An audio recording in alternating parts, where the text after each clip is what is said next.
Bonjour à tous, bienvenue ici, vous êtes au bon endroit, au bon moment. Aujourd'hui, je vous lis un texte inspirant de Thich Nhat Hanh, Prendre soin de l'enfant intérieur, faire la paix avec soi. En chacun de nous se trouve un enfant qui souffre.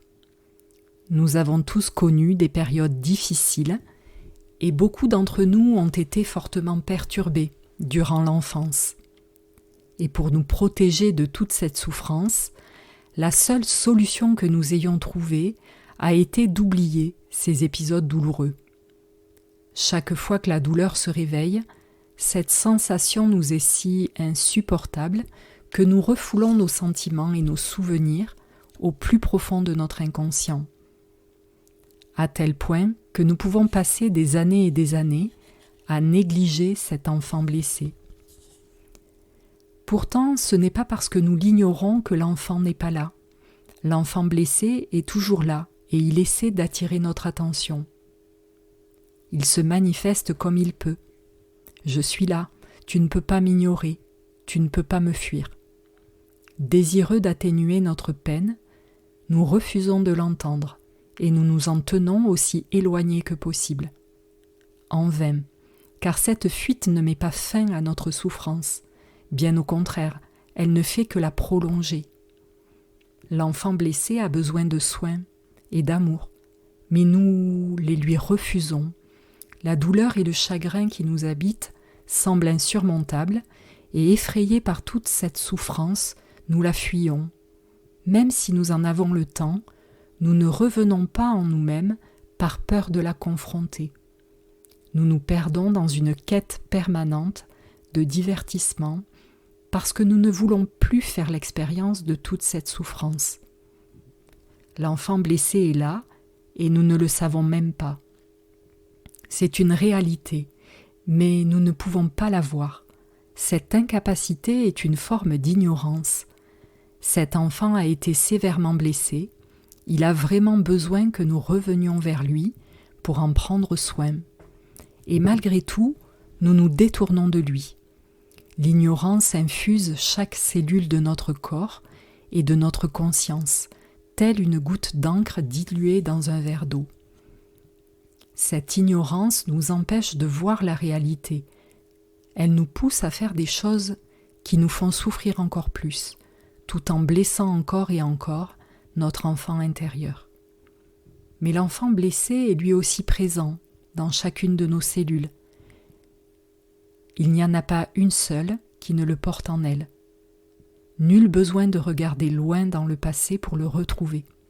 Il suffit d'y être attentif et le voir qui nous apparaît. Sa souffrance est inscrite en nous à cet instant, maintenant. Si la souffrance est présente dans chacune des cellules de notre corps, les graines de compréhension profonde et de bonheur véritable, héritées de nos ancêtres, le sont également. Elles sont là, à notre disposition. La lampe de la pleine conscience est en nous, et nous pouvons décider de l'allumer à tout moment. Notre respiration, nos pas, notre sourire paisible en sont l'huile.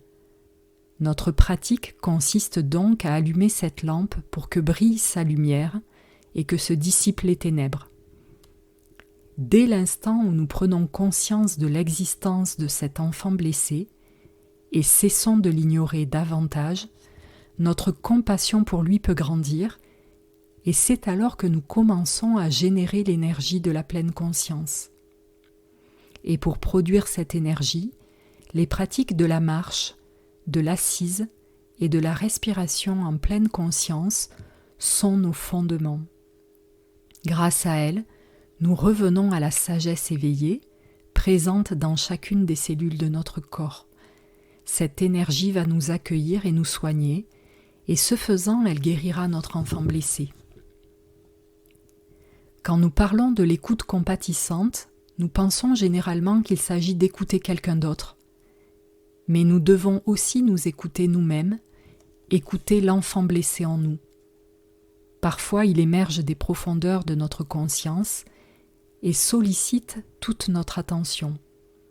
Si vous êtes en pleine conscience, vous entendrez sa voix appeler à l'aide. Alors au lieu de faire attention à ce qui vous entoure, retournez à vous-même et prêtez-lui toute votre attention et votre tendresse. Vous pouvez lui parler avec amour. Dans le passé, je t'ai laissé seul. Je me suis détourné de toi. J'en suis sincèrement désolé. Je vais t'entourer de toute ma tendresse à présent.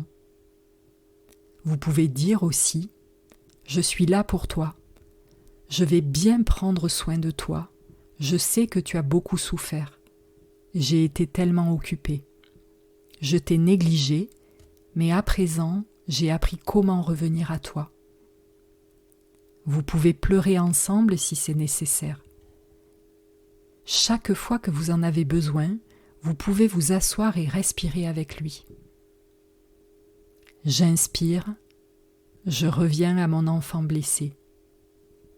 J'expire, je prends bien soin de mon enfant blessé. Il est important que vous vous tourniez vers lui plusieurs fois par jour. Ce n'est qu'ainsi que la guérison pourra intervenir.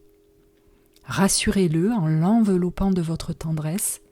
Faites-lui sentir que jamais plus vous ne l'abandonnerez, que jamais plus vous ne le laisserez sans soin. Il est resté seul pendant si longtemps. Il est donc essentiel de commencer cette pratique dès à présent.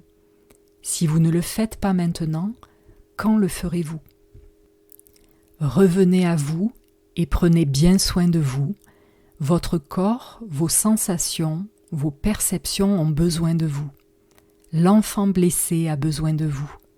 Votre souffrance a besoin de vous. Elle a besoin que vous la reconnaissiez. Revenez en vous et soyez là pour eux. Pratiquez la marche, la respiration en pleine conscience. Faites chaque activité en pleine conscience de façon à être vraiment là et à pouvoir véritablement aimer.